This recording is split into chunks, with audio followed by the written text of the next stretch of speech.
இந்த கிளாஸ்ல இருக்க எல்லா பசங்களும் எக்ஸாமுக்கு முன்னாடி கடவுள்கிட்ட வேண்டானுங்க. ஆனா இவனுங்க எக்ஸாம் நல்லபடியா எழுதுறதுக்காண்டி தான் வேண்டாங்கன்னு பார்த்தா மேத்யூங்கிற பையன் சீக்கிரம் வரணும் வேண்டிக்கிறாங்க.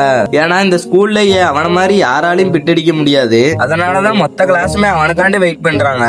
பார்த்தா அவன் உள்ள நுழையும் போதே அவன் வேலையை காட்ட ஆரம்பிச்சிடறான். ஃபர்ஸ்ட் ஒரு பையன் கிட்ட ஸ்கேல கூட்டு போறான், இன்னொரு பொண்ணு கிட்ட ஜாமெட்ரி பாக்ஸ், எரேசர், பென்சில்னு. இப்ப அடுத்த கொஞ்ச நேரத்திலே எக்ஸாம் ஸ்டார்ட் ஆயிருது. அப்போ ஒரு பொண்ணு கையில இருக்க மெகந்திலேயே ஃபார்முலாவை எழுதி வச்சிருக்கா. அதுக்கப்புறம் அவன் கொடுத்துட்டு போன ஜாமெட்ரி பாக்ஸ திறந்தா கடவுள் போட்டோக்கு பின்னால பிட்டுக்குன்னு ஒரு புக்கே எழுதி வச்சிருக்கான். அதே மாதிரி இவன் கொடுத்த ஸ்கேல திருப்பினா அதுலயுமே ஒரு பேஜுக்கு எழுதி இருக்கு. எரேசரோட கவரை பிரிச்சா 1 மீட்டருக்கு பேப்பர் இருக்கு. இப்ப இவன் கொடுத்த பென்சில்ல இருந்து ஷார்ப்னர் வர எல்லாத்தையுமே பிரிண்ட் அடிச்ச மாதிரி பிட் எழுதி வச்சிருக்கான். அப்போ ஒரு பையனுக்கு எக்ஸ்ட்ரா பேப்பர் கொடுக்க வந்த டீச்சர் தெரியாம மேத்யூ வாட்டர் கேன தள்ளி விட்டுறாங்க. உடனே மூடி கலண்டு பாட்டில் கீழே விழுந்துருது. ஆனா அதுல இருந்து ஒரு சொட்டு தண்ணி கூட வெளியில வரல. இத பார்த்ததுமே டீச்சருக்கு சந்தேகம் வந்து அந்த வாட்டர் கேன் எடுத்து பாக்காங்க.